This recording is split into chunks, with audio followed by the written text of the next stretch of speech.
네, 전국 상황 김형준 배재대 석좌 교수 그리고 최진 대통령 리더십 연구원장과 짚어보겠습니다. 안녕하세요. 네, 안녕하십니까. 네, 오늘 경찰이 대통령실 압수수색을 시도했습니다. 아직 건물 내에는 진입을 못한 것으로 알려졌는데 지금 이 상황 어떻게 보시고 계십니까? 일단 이제 압수수색을 하면서 부닥치는 최대의 난관은 대통령실은 이제 일반 저기가 다르잖아요. 국가 기밀에 대한 부분들이 상당히 많이 그 공간에 있을 가능성이 높기 때문에 이제 그럴 경우는 이제 압수수색을 하는 데 있어서 상당한 제약을 받을 수밖에 없는 거고요. 실은 이것도 과거 2016년도 박근혜 대통령 탄핵 당시에도 비슷한 상황이 벌어졌었어요. 그러니까 이제 경호처는 이제 경호처 나름대로 자신들의 임무가 여하튼간에 대통령을 경호하는 또 나가서 방어하는 이런 입장인 거고, 뭐 법무부 장관은 뭐 얘기를 했잖아요. 정확하게 영장 집행을 방해하면은 안 된다라고 얘기를 했는데, 그래서 결국은 타협을 봤을 때는 자료 제출 요청을 하면 그 자료에 대해서 주겠다라고 해가지고 2016년도에도 이제 마무리된 부분들이 있었었는데, 그때는 이제 경찰이 아니라 검찰이 이제 그 압수수색을 하려고 했었었죠. 그러면 반복되는 부분들이 있는 건데요. 여기 이제 다른 점은 그때랑 다른 점은 이제 그때는 단순한 이제 최순실 국정농단과 관련된 그 대통령이 직접적인 나름대로의 그 부분이 이제 개입된 거냐는 논쟁이 많았었는데, 지금 이제 가장 큰 차이는 뭐냐면 대통령이 내란 혐의 피의자로 지금 입건돼 있기 때문에 그 2016년도 상황과 비교한다는 것은 거의 불가능하다. 그러니까 아주 사태 시급성 문제 그리고 중대성 문제 때문에 아마도 경찰 특별수사단이 대통령 압수수색을 지속적으로 아마 시도할 가능성이 굉장히 크다고 봅니다. 지금 압수수색 영장에 윤석열 대통령이 피의자로 적시가 돼 있는데 이미 제출 형식으로 경찰이 원하는 자료를 얻어낼 수 있을까요? 그거는 현재로서는 쉽지가 않죠. 왜냐하면 대통령이 이번 계엄 사태에 대해서 상당히 본인이 잘못했다라는 어떤 자기 성찰의 모습을 여전히 솔직히 보이지 않는 상태입니다. 그리고 여러 가지 법적으로 한번 대응해 보겠다라는 이런 방어적 태도로 보이기 때문에 자료 요출을 한다 하더라도 제대로 받기는 힘든 상황입니다. 그래서 할 수 없이 경찰에서는 압수수색에 들어가는데, 사실 대통령 집무실까지도 직접 압수수색 대상에 들어간 것은 헌정일에 처음입니다. 그래서 이런 걸 정말 불행한 거고, 어떻게 보면 정말 바람직한 일은 아니지만 이 사태가 워낙 계엄 사태가 엄중하기 때문에 어차피 이건 대통령이 자초한 일이기 때문에 저는 사실 불가피하다고 봅니다. 지금 상황에서. 민심이라든 요금 검찰, 경찰이라든 모조리 지금 압수수색에 나가고 이 진상 파악에 나선 마당에 대통령실은 안 된다, 압수수색 안 된다라고 얘기하기에는 지금 이 상태는 그 누구도 막을 수 없습니다. 사실 불가피한 상황이라고 봅니다. 그래서 지금 경호처하고 어떻게 보면 대치를 하고 있는데, 경호처가 과연 언제까지 대처할 수 있을까? 저는 그 지금 압수수색을 시도하고 있는 대통령 집무실에 대통령이 있을 수도 있습니다. 현재 만약에 현재 윤석열 대통령이 대통령 집무실에 있으면서 경호처에게 압수수색 막아라, 못 오도록 차단해라 라고 할 수 있는 겁니다. 현직 대통령이 엄연히 법적 대통령이기 때문에 압수수색을 차단할 수 있도록, 그것도 어떻게 보면 합법적인 상황이 이루어지고 있는 거죠. 그렇기 때문에 지금 압수수색이 가능성 불가피하나 실제로 대통령이 노라고 막는다면 그 또한 어쩔 수 없는 아주 희한한 상황이 지금 전개되고 있다고 봅니다. 네, 방금 들어온 소식 하나 또 전해드리고 말씀 이어가겠습니다. 우원식 국회의장이 내란 상설특검 후보 추천위원을 용산에 통보했다는 소식입니다. 우원식 국회의장은 조금 전에 위헌적 비상계엄 선포를 통한 내란 행위의 진상규명을 위한 특별검사 후보 추천위원, 정당 추천위원 4명의 명단을 대통령실에 발송했습니다. 이범석 변호사 그리고 최창석 변호사는 더불어민주당 추천이고요. 김형연 전 법제처장 조국혁신당 추천, 그리고 이나영 중앙대 교수가 진보당 추천으로 지금 4명의 명단에 이름을 올렸습니다. 저희가 관련된 소식은 잠시 뒤에 저희가 다시 한번 전해드리도록 하죠. 네, 어제 내란 상설 특검이 국회 본회의를 통과할 때 국민의힘 의원이 22명이 찬성에 가세하지 않았습니까? 이랬으면 이제 지금 우원식 국회의장이 추천했으니까 지금 지금 대통령이 3일 이내에 특검 후보 중 한 명을 임명해야 되는 거 아니겠습니까? 그렇죠. 뭐 법상으로는 이제 그렇게 돼 있는 거죠. 근데 이제 충돌되는 부분은 있잖아요. 대통령이 절대로 어떠한 것도 하지 말아라고 지금 얘기를 했는데 이상민 전 장관에 대해서 사회를 수용할 때도 왜 그러면 그 직무정지인 사람이 그러한 그 이상민 전 장관에 대한 사회를 받아들이냐, 또는 뭐 국정원의 제1차장에 대한 임명 부분도 비판을 많이 했는데, 이제 조금 예외적인 거로 하더라도 자기를 이제 수사하는 특검을 이제 추천하게 되는 뭐 얄궂은 거죠. 이렇게 보면은 이걸 과연 이제 할 거냐 안 할 거냐라는 부분들이 있는데요. 아마도 이거는 이제 탄핵 표결과도 연결될 가능성이 굉장히 크다고 좀 봐요. 이제 직무 만약에 이제 탄핵이 돼서 이번 토요일 날 직무가 정지되면 당연히 권한대행이 이제 그 부분에 대해서 뭐 특검을 추천한다든지 아니면은 뭐 어떤 조치를 취하겠죠. 예. 그런데 또 이제 딜레마가 뭐냐면, 그래서 그런 면에서 보면 조금 민주당이 너무 이제 굉장히 강하게 압박하는 거가 있는데, 지금 한덕수 국무총리도 내란 공모를 지금 고발을 한 상태고, 그렇지 않습니까? 그러면 내란 공모를 한 국무총리에게 권한을 줄 수 있느냐라는 또 그 문제가 또 대두될 수밖에 없기 때문에 이게 굉장히 복잡하게 꼬여 있는 상황인 거는 분명히 맞는데요.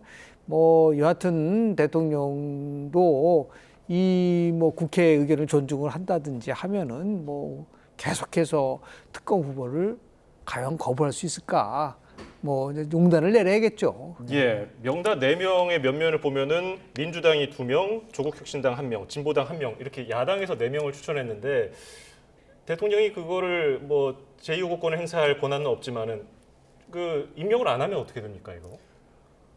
임명 안 하면 방법이 없는 겁니다. 아하. 지금 현재 법상으로. 예. 예.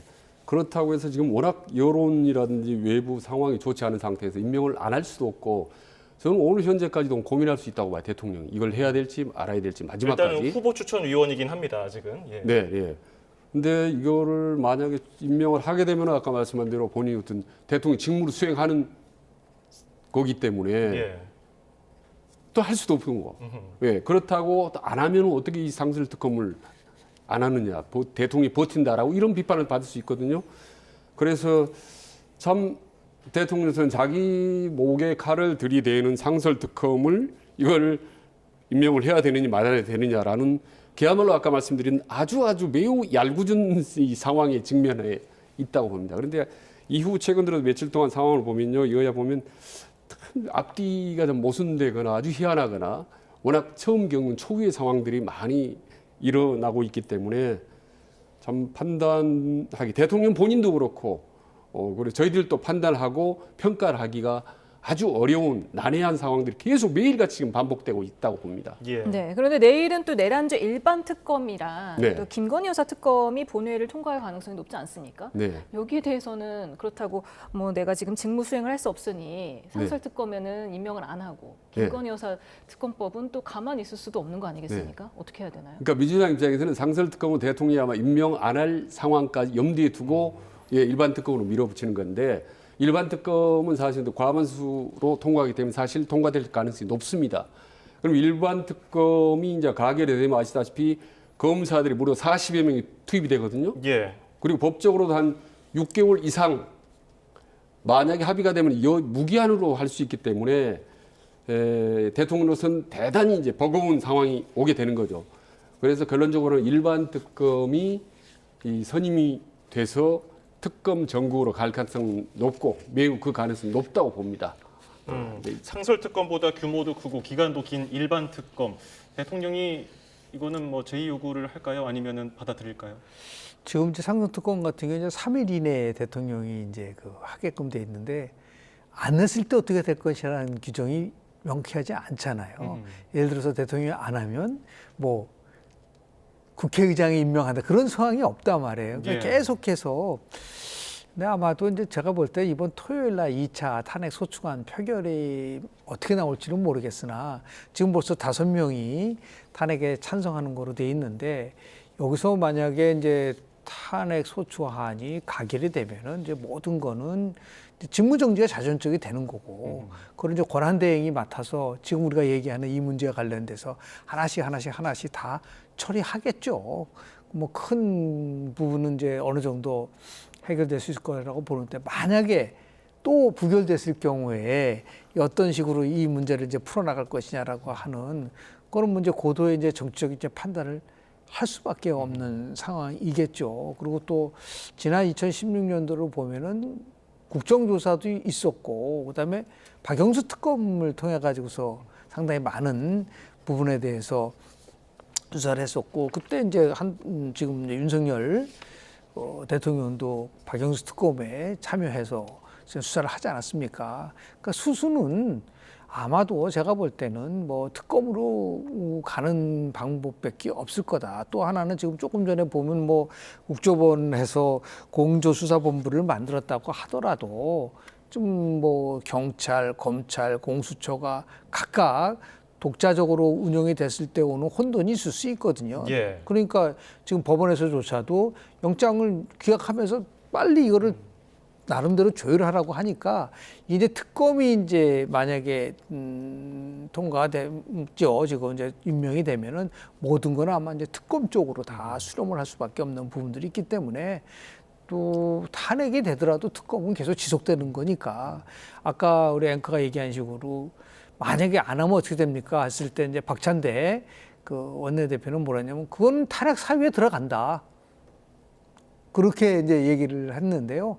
상당히 나름대로 여러 가지 이제 법조적인 시각에서의 문제인가, 이건 또 곧 뭐 나름대로 그게 아니고 정치 상황적인 거에 이렇게 맞물려서 돌아가는 거기 때문에, 결론은 거죠. 야당이 하여튼 파상 공격을 통해 가지고서 뭐 백기투항이 아니라 하여튼 모든 부분들을 철저하게 하겠다라는 의지가 워낙 강하기 때문에, 예.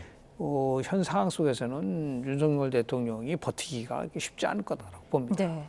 근데 대통령 방금 이제 말씀하신 민주당이나 야권 입장에서 전방위 압박 전략인데, 사실 윤석열 대통령이 어떻게 대응하겠다는 입장은 사실 구체적으로 뚜렷하게 당에 이미 전달했습니다.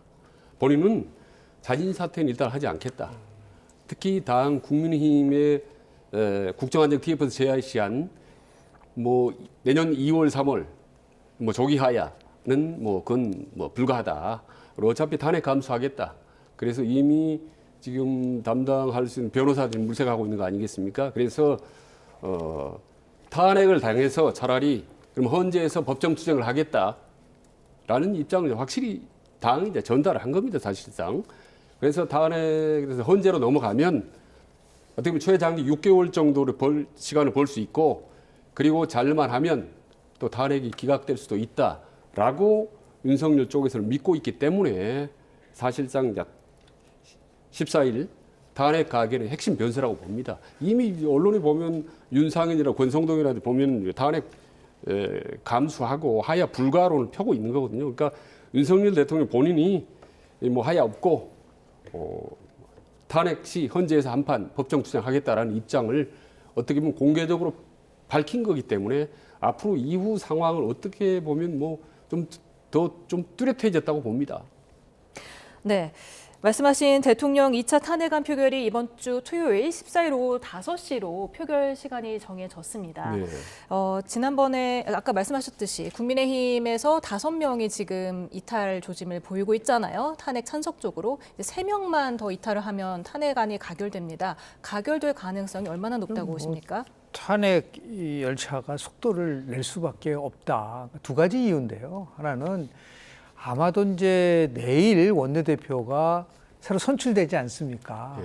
아마 의총을 열어가지고 표결 방식에 대해서 뭐 난상 토론을 하겠죠. 예. 그런데 지난번처럼 뭐 집단 퇴장하는 그거는 제가 볼 때는 불가능하다.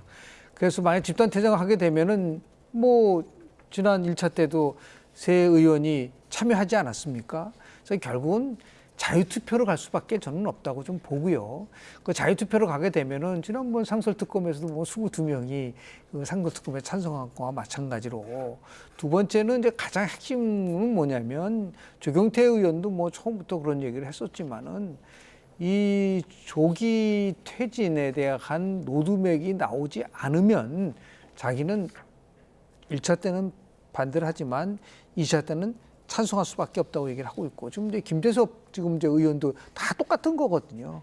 그런데 과연 14일 2차 소추 탄핵 소추 그 전에 뭐 지난 7일처럼 뭐 대통령이 대국민담화를 해가지고 뭐 어떻게 하겠다라고 나올 가능성은 저는 거의 없다고 봅니다. 그러니까 지금 이제 방향을 튼 거죠. 하야 대신 예를 들어서 탄핵을 받아가지고 헌재에서 한번 투쟁을 해보겠다는데 그 핵심은 내가 왜 이 계엄을 선포했느냐에 대한 부분들을 포함해 자기 의견을 피력을 하겠죠. 그렇기 때문에 그 두 가지를 조합을 시켜버린다고 한다면 이번 토요일 날 탄핵안 소추안이 가게 될 가능성이 굉장히 높아지고 있다라고 저는 지금 보고 있습니다. 예, 원내대표 입후보한 두 의원도 사실 탄핵을 원래 반대했었거든요. 그런데 친윤계에서조차도 하야보다는 탄핵이 더 낫다는 그런 기류 변화가 있는 겁니까? 네, 왜냐하면 윤심이 벌써 이미 작동을 했기 때문에 탄핵을 감수하고 이후 2라운드에 대한 대처라고 봅니다. 그래서 어떻게 보면 친윤계 핵심이라고 하시는 권성동 의원이 원내대표로 나선 것도 어떻게 보면 자기 무게에 맞지 않거든요. 5선 중진 의원인데다가 원내대표 맞지 않는데도 불구하고 나선 것은 탄핵 이후의 상황에서 다시 한번 승부수를 걸 수 있다. 그리고 탄핵되면 일단 대통령 뭐 모든 게 다 끝난 줄 알지만 그때는 직무만 정지돼 실제로는 제 2라운드가 새로 시작되거든요. 예. 그때 되면 아마 한동훈 대표 입장에서는 훨씬 전보다 더 버거운 상황이 올 수도 있다고 봅니다. 왜냐하면 권성동 중심으로 친윤과 똘똘 뭉쳐서 이를테면 한동훈 밀어내기 어떻게 보면 당대표로부터 축출 작전에 본격적으로 나선다는 얘기가 좀 많이 있기 때문에 그렇게 되면은 그야말로 윤심과 비록 탄핵됐더라도 윤석열 대통령 의중과 윤석열 친윤계 의원들이 함께 움직일 경우에는 당내 상황은 매우 어려워질 수 있고 반대로 밖에 국민들의 민심은 아주 악화될 수밖에 없는 상황입니다. 예. 네, 그러니까 더 어려운 회오로 바람으로 혼돈 속으로 지금 국민이 빠져들고 있다고 봅니다. 만약에 특히 내일 권성동 의원이 원내대표가 될 경우에는. 예. 그렇다면 만약에 국민의힘이 당론으로 탄핵 찬성을 정할 수도 있는 겁니까? 그렇지. 이제 원내대표가 되면은 서로 이걸 다시 부결로 찬성으로 의견을 모을 수 있죠. 그러나 지금 보면은 일단 대통령 쪽의 생각이 하야나 이런 것보다는 오히려 탄핵으로 우리가 가는 것이 더 전략적으로 유리하다고 판단하고 있기 때문에 권성동 원내대표가 된다 하더라도 탄핵 통과 전략으로 이제 갈 가능성이 높죠. 예. 오히려 그게 여러 가지 시기적으로 전략적으로 여러 가지 유리하다고 보는 거죠. 오히려. 그런데 이번 원내대표 경선을 바라보는 시각은 참 국민의힘이 어떻게 보면 안이하다. 이 상황 속에서 어떻게 원내대표 경선을 합니까? 그 당 중진을 모아서 누구든지 추대를 해야 되는 부분들이 있고요. 지금 뭐 이제 친한 친윤이라는 그 용어 자체가 지금 국민의힘에서는 존재해서는 안 된다라는 거죠. 이 비상계엄에 관련돼서 전혀 어떤 면에서 봤을 때는 그 책임이 없다고 볼 수는 없는 거지 않습니까? 나름대로 집권당이니까.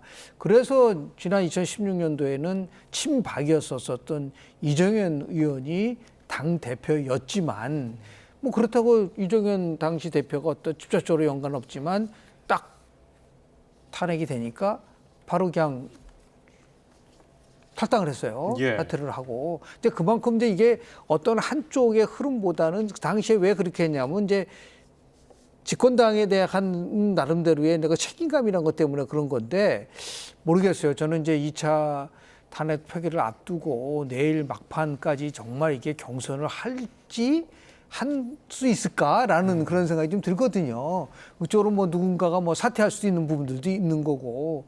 그런데 이제 이번 그 원내대표 경선에서는요, 계파 간의 투쟁적인 시각에서 보지 않을 거다.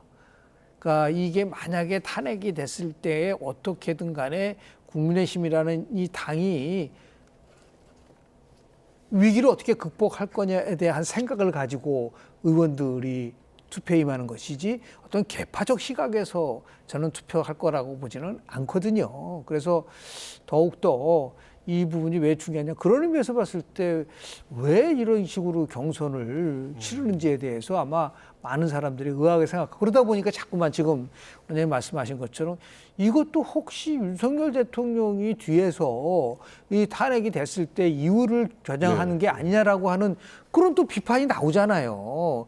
이것들은 제가 볼 때는 정말 국민의힘을 나락으로 떨어뜨리는 부분들이 있기 때문에 아마 고도에 그래서 나는 당의 왜 중진들이 권성동 의원 추대 쪽으로 의견을 모았는지에 대해서도 참 의아해요.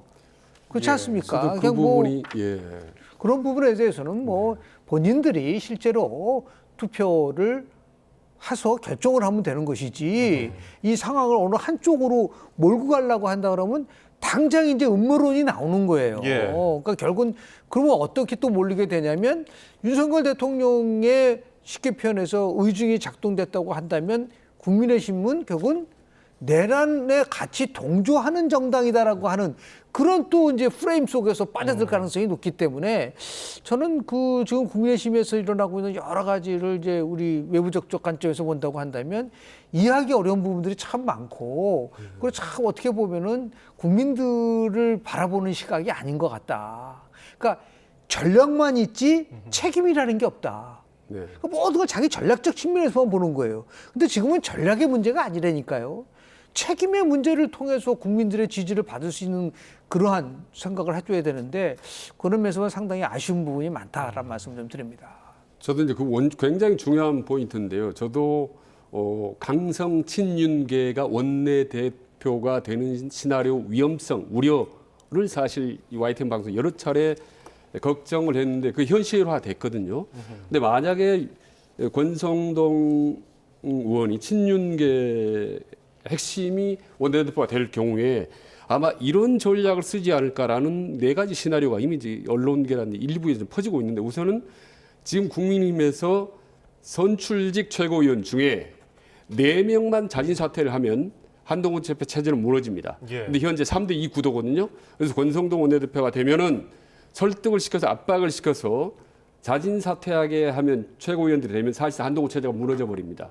그럼 비대위 체제로 가게 되거든요. 그럼 모든 실권은 권성동 원내대표가 지게 되는 거죠. 이런 시나리오를 짜고 있지 않느냐라는 거. 그렇게 되면 모든 이 탄핵 정국을 사실 친윤계가 주도적으로 하죠. 그러면 윤석열 대통령과 친윤계가 긴밀하게 합의하면서 이 탄핵 정국을 몰고 갈 가능성이 높다라는 거고 하고 그리고 이제 그래서 만약에 조기 대선이 실시가 되면 그 대선을 치러야 될 거 아닙니까? 그럼 대선 체제로서 국민의힘은 대선의 모든 지휘봉은 권성동 원내대표가 지게 되는 거죠. 직무대행, 대표 대행 등으로. 그리고 그렇게 되면 멀리 나가서 2026년 지방선거가 있지 않습니까? 그때 되면 모든 공천권까지 친윤계가 행사할 수 있다라는 상당히 다단계 멀리 원대한 나름대로 정치 계략이라고 봅니다. 저는 저런 정치 계략적을 짜고 있지 않나라는 의심이 드는 겁니다. 그렇지 않고서 어떻게 이런 국면에 자타가 공인하는 친윤계 핵심을 원내대표 경선에 내놓을 수가 있습니까? 이거는 정말 상식적으로 이 어떻게 보면 계엄 사태 비슷하게 제가 이해할 수 없는 친윤계의 카드라고 보는 거죠. 네. 이건 정말 악수입니다. 엄청난 악수예요. 네, 이 와중에 개파 싸움이 웬 말이냐 양쪽에서 다 그렇게 동의를 하시는 것 같은데 홍준표 대구시장이 한동훈 대표를 향해서 당대표를 사퇴하고 탈당하라 이런 얘기도 했습니다. 이 때문에 한동훈 축출 시나리오가 현실화되는 거 아니냐 이런 우려가 더 커지고 있습니다. 근데 2016년도 제가 상황을 좀 말씀을 좀 드렸었지 않습니까? 당시에 이제 이정현 대표가 친박이었지만은 책임을 지고 이제 물러났다라고 얘기를 하면서 이제 홍준표 시장도 이제 그거를 빗대어서 얘기를 하는 것 같아요. 근데 저게 함의는 뭐냐면 조금 전에 원장님도 얘기하고 포함해서 저렇게 해서 국민의 힘이 내분 속에 쌓이게 되면요. 결국은 분당되는 겁니다.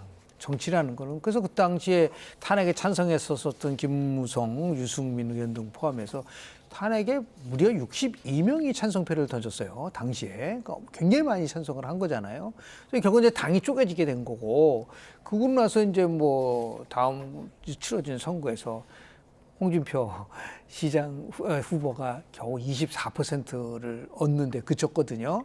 그래서 저런 식으로 해서 또 이제 한동훈 체제를 뭐 흔들고 또 다시 비대위 체제로 가서 그 다 차기 이제 원내대표가 모든 걸 주도한다. 그거는요, 그건 시나리오도 아니에요. 그건 전략도 아니고, 그럼 당을 완전 깨겠다는 얘기인데, 그게 지금처럼 다른 것도 아니고 내란에 대한 죄를 지금 입건된 대통령을 나름대로 뭐 지지하기 위해서 저는 그렇게까지 생각을 하지는 않지만 분명한 거는 지금 뭐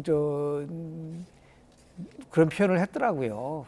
지금 뭐 해일이 막 거대한 태풍이 오고 있는데 바닷가에서 지금 일광욕하고 있는 그런 국민의힘 상황 아니냐. 그러니까 절박함도 없고 위기의식도 없고 책임감도 없고 이런 정당에 대해서 지금 뭐 실제로 보면은 2016년도 탄핵 당시에 보면은 당시 이제 팩을 바로 직전이에요. 민주당의 지지가 30% 정도 후반이었고 그리고 새누리당이 10%대였습니다. 그런데 지난주 금요일 날 한국갤럽 조사를 보면 뭐 차이가 뭐 한 10%포인트 차이가 돼 있지만 저렇게 해서 또 내분의 10 잘리게 되면요. 아마도 국민의힘의 지지도 그대로 곤두박질을 할 수밖에 없을 거라는 거를 누구보다 잘 알기 때문에요. 저는 이제 여기서 저희들이 얘기하는 부분들이 국민들이 다 공감하는 부분이 있을 거예요. 아직 정신 못 차렸구나. 지금 국민의힘이 저 집권당 맞아? 이런 식의 질타를 받을 수 있는 개연성은 충분히 있다라는 거를. 그럼에도 불구하고 그걸 알면서도 출마한 거를 보고 이제 우리 원장님께서 여러 가지 시나리오를 말씀을 해 주셨는데 요새는 이제 이런 게 또 유행이잖아요. 안 된다고 얘기하면 되는 거예요. 그 김민석 의원이 계엄 얘기할 때 김영애 전 장관이 스스로 얘기했죠. 이 말도 안 되는 소리다. 예? 그게 가능하다고 생각하냐고 했는데 정확하게 2달 후에 터진 거 아닙니까? 그런 것처럼 이게 지금 우리나라 이 지금 한국 정치가 너무 기본 원칙, 책임 이런 게 막 실종돼 버렸기 때문에 너무너무 정말 한마디로 얘기해서 국민들의 좌절감이라든지 혐오라든지 이게 이제 극대화되고 있는 상황이라고 봅니다. 지금 여당의 전략만 있고 책임은 없다고 지적을 해주셨는데 책임의 화살을 만약에 이 탄핵안이 가결됐을 때 그걸 한동훈 대표에게 돌려서 친윤계와 친한계가 계속해서 개파 싸움을 하게 되면 같이 갈 수 있겠습니까? 지금 이미 심리적으로 뭐 양쪽이 뭐 훨씬 떠났죠. 그러나 지금 실질적으로 결별을 하면 이제 완전히 공멸을 하기 때문에 문의만 같이 이제 가는 겁니다만은 뭐 탄핵을 불가피하다라는 것은 뭐 어느 정도 지금 공감대 비슷하게 형성이 돼 있습니다. 그리고 탄핵이 통과되더라도 그 책임론이 크게 한동훈 대표에게는 쏠릴 거라고는 보지는 않습니다. 왜냐하면 뭐 친윤계에도 어느 정도 이제 가닥을 잡아가기 때문에 탄핵 가결로. 그래서 이제 문제는 이 탄핵의 전국을 누가 주도해 가느냐인데 이제 친윤계가 주도해 갈 경우는 사실상 윤심이 작동할 수밖에 없고 현실적으로 그렇게 될 수밖에 없다고 봅니다. 그렇게 될 경우에는 국민의힘은 이제 더더욱 점점 더 어려워질 수밖에 없는 거죠. 자기 족쇄를 스스로 이제 얽매일 수밖에 없습니다. 그래서 저는 대통령도 그나마 이 어려운 상황을 좀 최소화하고 국민의힘이 조금이라도 탈출구를 찾으려면 사실 윤석열 대통령과 친윤계가 빨리 스스로의 해법을 좀 제시를 해야 된다고 저는 봅니다. 그래서. 네. 윤 대통령으로서는 지금 탄핵도 탄핵이지만 더 큰 건 지금 내란 수괴죄로 지금 검찰이 본인을 적시하고 있단 말이에요. 그리고 오동훈 공수처장이 오늘 국회에서 윤 대통령 긴급 체포도 가능하다 이렇게 말을 했거든요.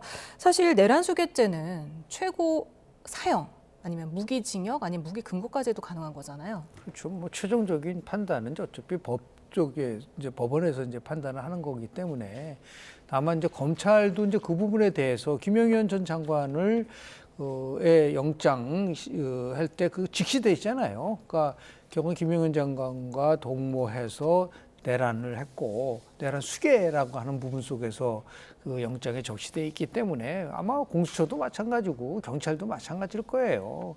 그러니까 제가 조금 전에 말씀드린 것처럼 단순한 탄핵이 아니라 내란 혐의 피의자로 입건이 된 상태에서의 탄핵 국면이기 때문에 이게 굉장히 중대한 부분이라고 볼 수밖에 없는 거죠. 뭐 시도야 뭐 이제 하겠죠. 그리고 이제 긴급 체포를 할 수 있는 법적인 조항들이 다 있기 때문에 내란죄인 경우에는요.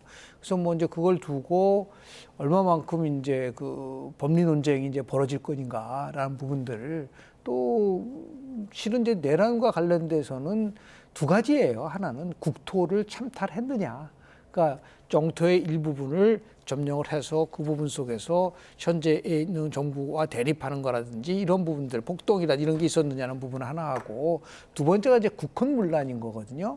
근데 이 국헌문란에 해당될 가능성이 제일 큰 게 뭐냐면 왜 우리 그 육공화국 헌법의 77조 5항에다가 국회로 하여금 계엄 해제 결의 요구권을 줬잖아요. 예. 그 말은 뭐냐면 어떠한 경우라도 국회에 관련돼서는 뭐 지금 정지시킨다든지 그건 하면 안 되는 거예요. 근데 그거를 이제 국회에 투입을 해서 지금 보면은 뭐 자꾸만 여러 증언들이 나오잖아요. 투입을 해가지고 끌어내라라는 얘기를 포함해서 포고령을 대통령이 직접 검토하고 작성했다는 이런 부분들이 계속해서 나오고 있기 때문에 이거는 이제 정말 국헌문란에 해당될 수 있는 부분들이라고 보고 있고 그래서 아마 내란에 대한 부분들이 더 강도 높게 좀 거론되고 있는 게 아닌가라는 생각이 듭니다. 윤석열 대통령 수사가 어떤 식으로 진행될 거라 보십니까? 긴급 체포 아니면 사전 구속영장 발부 아니면 출석을 통보해서 소환 조사하는 거 어떤 것들이 있을까요? 가능할까요? 바로 그 경우 수가 가장 많은데 일단 긴급 체포를 할 경우에 의외로 대통령 입장에서 그걸 바라는 바일 수도 있다. 왜 그렇습니까? 일단 구속되면은 이제 그에 대해서 수사를 해야 되는 거고 그 수사 과정이 과연 공정하게 이루어질 수 있겠느냐. 구속 다음에 이제 재판에 넘기지 않습니까? 예. 1심, 2심, 3심을 해야 되지 않습니까? 그렇죠? 그러면 내란이 아니라 직권 남용에 따른 내란죄 여부를 다투기 때문에 1심, 2심, 3심 가면 2년, 3년이 지연될 수도 있습니다. 그리고 이제 어떻게 보면 자선죄 부분은 헌재로 넘어가는 건데 이거를 이제 두 번째로 발할 수도 있습니다. 윤석열 쪽에. 그러면 지금 얘기가 나오는 거 윤석열 쪽이거나 아니면 강성 보수 진영에서는 내란죄가 성립이 쉽지 않다라고 판단하는 사람들이 꽤 있습니다. 말하자면 특히 내란죄의 핵심인 국헌문란 여부인데 이 국헌열람 여부에 대해서 다툴 경우에 우리가 최종적으로 탄핵이 기각이 될 수 있다라고 생각을 하는 거죠. 왜냐? 본인 실제로 우리가 국회의 기능을 완전히 정지시키지 않았지 않느냐. 실제로 계엄 해제할 수 있게 정상적으로 국회가 작동하지 않느냐라고 주장하는 일부 강경파들의 어떤 헌법학자들이나 윤석열 쪽이 얘기가 나오고 있거든요. 더군다나 9명이 아니라 지금 6명 아니겠습니까? 헌법재판관. 그러면 심의만 하지 최종적으로 의결은 못하게 돼 있습니다. 그러면 최소한 6개월 끌리면서 나머지 3명이 추가로 헌법재판관 투입이 될 기 그분들이 상당히 보수적인 성향이 있을 경우에 자칫하면 탄핵이 최종적으로 기각이 될 수 있다라는 것이 이제 윤석열 쪽이나 보수 일부 강성 보수 쪽의 생각인 거죠, 사실은. 예. 근데 그래서 이 부분이 충분히 다툼이 있고 이게 자신이 있다라고 보는 것 같아요. 그래서 지금 긴급하게 김홍일 전 뭐 중수부장이고 방통위원장까지 했던 이제 중견 어떻게 보면 검찰 출신 변호사를 선임을 하고 예. 다시 또 5명 이상 선임해서 법적으로 한번 밀어붙여 보겠다는 것이 윤석열 진영 쪽의 이제 생각 아니겠습니까? 그런데 이제 특전사령관에게 직접 지시를 했다는 증언이 나왔고요. 또 포고문에도 관여했다는 의혹을 받고 있는데 뭐 퇴로 찾기가 쉽지 않아 보이는데요. 아니 뭐 이제 법정에서 이제 그 논란이 있을 수 있겠죠. 예를 들어서 지금 이제 원장님 말씀을 조금 이제 첨언한다고 한다면, 자 국회가 이제 계엄 해제를 했는데도 불구하고 그걸 무시하고 뭐 예를 들어 계속해서 물리력을 동원해 가지고서 뭐 차단했다든지 그런 거지 않지 않느냐라고 이제 주장하는 경우도 있을 수 있어요. 예. 그러나 이제 그 부분에 대해서 이제 두 트랙으로 벗어나는 거 아닙니까? 만약에 탄핵이 된다고 한다면 실제적으로 지금 내란죄와 관련된 그 부분은 법정에서 이제 1심, 2심, 3심까지 가는 거고 그리고 그럴 경우에는 결국은 그것이 헌재에서 중요한 사유로 작동될 가능성이 굉장히 크지 않습니까? 박근혜 대통령이 탄핵될 때의 탄핵 이유를 세 가지를 들었어요. 세 가지를 들었습니다. 첫 번째는 결국 이제 권력남용에 관련돼서 인정된다라는 거고요. 두 번째는 뭐였었냐면요. 이 권력남용이 일시적인 것이 아니라 장기적으로 지속됐다. 그 세 번째가 굉장히 중요해요. 탄핵을 안 했을 때와 탄핵을 했을 때를 따져보면 탄핵을 하는 것이 대한민국을 위해서 훨씬 더 유리하다, 좋다라고 판단해서 탄핵을 한 거거든요. 예. 그러니까 이제 그런 부분들까지도 이제 감안한다고 한다면 뭐 여러 가지 법리 논쟁이 하겠죠. 다만 이거는 시간의 싸움에 대한 부분들이 또 많기 때문에 어떻게든 간에 뭐 조기 대선을 막아야겠다라고 하는 거가 있는 건지 아니면은 뭐 이렇게 중대한 부분에 대해서 즉각적으로 뭐 헌재가 판결을 할 수도 있는 부분들이 있기 때문에 지금 이 상황에서는 이제 법리적인 논쟁보다도 정말 국민들이 봤을 때 상식적이고 그리고 더 나아가서 어떤 지나치게 뭐 어려운 이 불확실성을 빨리 극복해야지만이 지금 뭐 경제, 금융 포함해서 외교 다 문제가 되지 않습니까? 1월 22일 트럼프 정부 2기가 출범하고 있는데 그럼 우리한테는 굉장히 위험으로 다가서는 이 상황 속에서 빨리 이 불확실성을 해소할 수 있는 그러한 쪽으로 갈 수밖에 없지 않겠느냐라는 생각을 좀 합니다. 네, 그런가 하면 간밤에 내란 혐의로 구속된 김용현 전 국방부 장관이 극단적인 선택을 구치소에서 시도를 했는데 이 부분은 어떻게 보셨습니까? 뭐 동부구치소 화장실에서 뭐 옷에 있는 뭐 끈 꺼내내서 뭔가 자살 준비하는 와중에 아마 CCTV로 발견돼서 바로 이제 중단된 것 같은데 그게 뭘 의미하느냐? 그러니까 김용은 전 장관 어떻게 보면 이번 계엄 사태에 보는 그 실무 총 책임자라 다름없는 사람이 이 계엄의 실태에 대해서 특히 뭐 자기 성찰할 의지도 없고 이 진상을 밝히거나 이 부분에 대해서 뭔가 이 고백할 수 있는 의지가 전혀 없다라고 보는 거죠. 어떻게 보면. 예. 특히 김용현 그래서 어쨌든 지금 대통령과 김용현이라든지 이게 계엄 사태 핵심들이 전혀 이 사건에 대해서는 뭔가 여전히 이 은폐 내지는 방어의 막을 단단히 치고 있기 때문에 그리고 그거를 상징적으로 또 보여준 겁니다. 김용현 어떻게 보면 극단적 선택 소동이 그래서 이 탄핵 정국이 자칫하면 장기화될 수도 있겠다 이게 그리고 또 이 과정에서 친윤계가 똘똘 뭉쳐서 계속 이 국면을 어떻게든지 지금 오면 내지는 탈피하려고 할 경우에 이 총체적인 난국이 오래 갈 수도 있겠다라는 그런 좀 불안한 생각, 좀 걱정이 됩니다. 예, 알겠습니다. 오늘 전국 상황 말씀 여기까지 듣죠. 김형준 배재대 석좌 교수, 최진 대통령 리더십 연구원장이었습니다. 감사합니다. 감사합니다. 고맙습니다. 고맙습니다.